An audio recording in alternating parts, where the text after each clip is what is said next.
जीता वही है जो दूसरे के लिए जीता है। जी हाँ, मेरे दोस्तों, भाइयों, बहनों, आज मन में एक विचार आया और वो विचार किसी के द्वारा प्रेरित शब्दों को अपनी कविता में बांधकर प्रस्तुत करने का जो प्रयास किया गया वो अत्यंत सराहनीय है। और सीधे शब्दों में हम समझाने की कोशिश करते हैं कि जीता वही है जो दूसरों के लिए जीता है। अर्थात अपने लिए तो जानवर जीते हैं, लेकिन इंसान होता है जो दूसरों के लिए जीता है और नाम उसी का ही होता है। यह कविता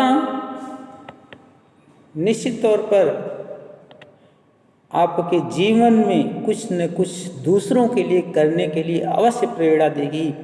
ये मेरा पूर्ण विश्वास है। अगर मानवता व्यक्ति के अंदर होगी तो अवश्य आपको प्रेरित करेगी। मैं अनिल सर आपके लिए ये जो वीडियो बनाने जा रहा हूँ, एक कविता प्रस्तुत करने जा रहा हूँ, एक मानवता का संदेश देने की कोशिश कर रहा हूँ, जिससे आज जो समाज को आवश्यकता है वह ज़रूरत पूरा हो। मानव जिस ज़रूरत के लिए भेजा गया है, जिन कामों को करने के लिए भेजा गया है, वो काम पूरा हो। ईश्वर का जो मानना है, ऊपर वाले ने जो रचना रची है, ये सर्वश्रेष्ठ प्राणी की उपाधि देते हुए मानव को, वह पूरा हो। तो मेरा निवेदन है कि इस वीडियो को अंत तक देखिए, और अगर आपको लगता है कि ये वीडियो वाकई एक प्रेरणादायक वीडियो है, इससे प्रेरणा के कुछ बीज अंकुरित होते हैं, तो निश्चित तौर पर मेरे चैनल को सब्सक्राइब करिए, लाइक करिए, शेयर करिए और अपने दोस्तों के साथ शेयर करना मत भूलिए। कविता है, विचार लो कि मरते हो, न हो मृत्यु से डरो कभी, मरो परंतु यूं मरो कि याद जो करे सभी। हुई न यूं सुमृत्यु तो वृथा मेरे वृथा जिए, मरा नहीं वही की जो जिया न आपके लिए। हुई न यूं सुमृत्यु तो वृथा मरे वृथा जिए। अगर तुम्हारी सुंदर मृत्यु नहीं हो, सुंदर मृत्यु मतलब क्या होता है? ऐसी मृत्यु जिस पर रास्ते चलने वाला व्यक्ति भी रो दे। एक मानव, प्राणी, जीव जंतु कोई भी उस मृत्यु को सुनकर दुखी हो जाए, वो सुमृत्यु होती है। अगर ऐसा नहीं हुआ तो वृथा है, वह जिंदगी व्यर्थ है, वह मृत्यु भी व्यर्थ है, क्योंकि कीड़े मकोड़े की तरह मरना कोई मरना नहीं होता है। एक छोटा सा दृष्टांत देखना चाहेंगे कि माननीय पूर्व प्रधानमंत्री अटल जी, जो कि अविवाहित थे, जिनके पास कोई संतान नहीं थी, जब विवाहित नहीं थे तो संतान कहाँ होगी, लेकिन उनके मृत्यु पर पूरा देश द्रवित हो गया, करुणा से द्रवित हो गया, आंखें नम नहीं हो रही थीं और पूरा उनके शरीर की अस्थियां उत्तर प्रदेश की हर नदियों में विसर्जित की गई। ऐसा क्यों? क्योंकि उन्होंने कुछ भी अपने लिए नहीं किया, जो कुछ किया इस समाज के लिए किया, इस देश के लिए किया। माननीय डॉक्टर APJ अब्दुल कलाम जी, उनका कुछ भी अपने लिए नहीं रहा, जो भी रहा देश के लिए समर्पित रहा, और इतना काबिल इंसान कि विदेशों से बुलावा आने पर भी वो अपनी मातृभूमि को छोड़ करके नहीं गए, अपने देश की सेवा में समर्पित रहे। तो वही कहा कि मरा नहीं वही कि जो जिया न आपके लिए, जो अपने लिए नहीं जीता है वही हमेशा जीवित रहता है। यही पशु प्रवृत्ति है कि आप ही चरे, वही मनुष्य है कि मनुष्य के लिए मरे। उसी उदार की कथा सरस्वती बखानती, उसी उदार से धरा कृतार्थ भाव मानती, उसी उदार की सदा सजीव कीर्ति पूजती, तथा उसी उदार को समस्त सृष्टि पूजती।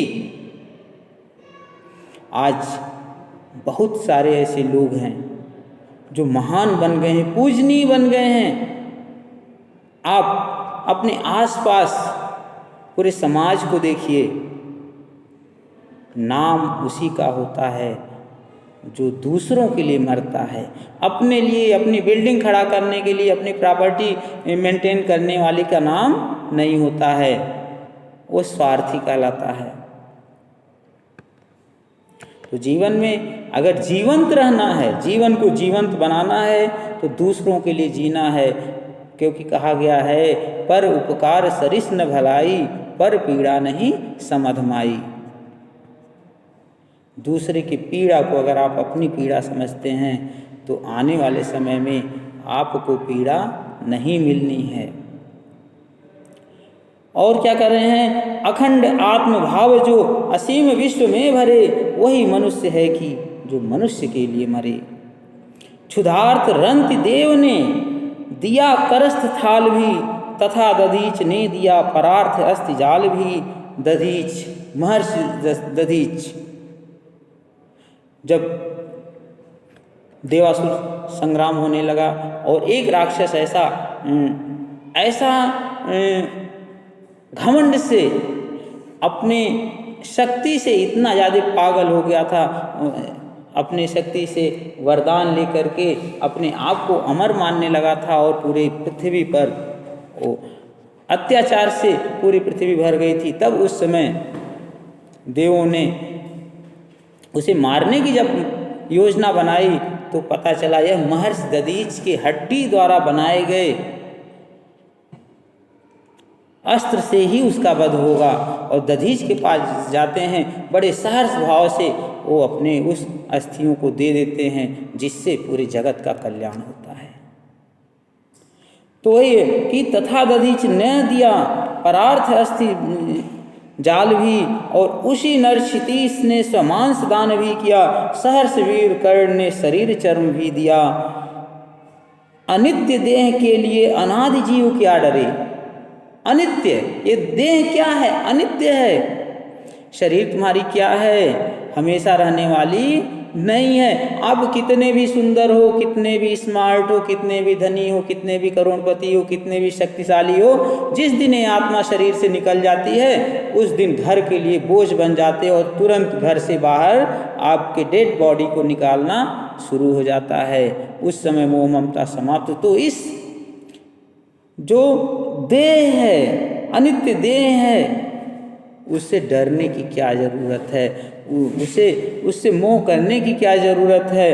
और हमारा जो कर्तव्य है वह हम अच्छे से करें। ईश्वर जिस कारण से हमें इस पृथ्वी पर उतारा है, उस कर्म को करते हुए इस संसार में अपने नाम को छोड़ते हुए उस परमपिता परमेश्वर को प्राप्त कर लें। तो ही कहा, अनित्य देह के लिए अनादि जीव क्या डरे, और वही मनुष्य है कि जो मनुष्य के लिए मरे। अगर आज सुभाष चंद्र बोस, चंद्रशेखर आज़ाद अपने माँ बाप, अपने घर परिवार को देखे होते तो शायद आज उनका इतिहास में नाम नहीं होता। देश में बड़े ही सम्मान से उनको याद नहीं करते, नवयुवक उनसे प्रेरणा नहीं लेते। भगत सिंह खुशी खुशी फांसी चढ़ गए, मात्र इसी वजह से उनका नाम हुआ क्योंकि वो देश के लिए फांसी पर लटके। अपने लिए करने वाला व्यक्ति कभी भी समाज में कोई स्थान नहीं बना सकता। बनाता वही है जो दूसरों के लिए स्थान समाज में देने की कोशिश करता है। इसलिए जितना भी है सब कुछ अपना नहीं है, आपकी अपनी शरीर नहीं है, आपकी अपनी एक छोटी सी इंद्री जो है वो भी अपनी नहीं है। एक छोटा सा बाल वह भी अपना नहीं, वह भी अपने वश में नहीं है। तो हम किसके लिए मरते हैं? आप सर्वस्व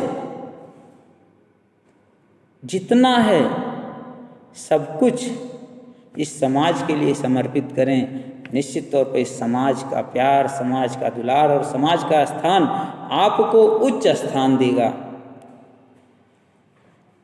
जीवन में अगर आगे बढ़ना है, नाम कमाना है, तो नाम तो उसी का हुआ है जो दूसरों के लिए जिया है, दूसरों के लिए मरा है। हमेशा समाज को लेकर के आगे बढ़ने की कोशिश करो, निश्चित तौर पर आपको सफलता मिलेगी। एक दिन जुबां पर आपका ही नाम होगा।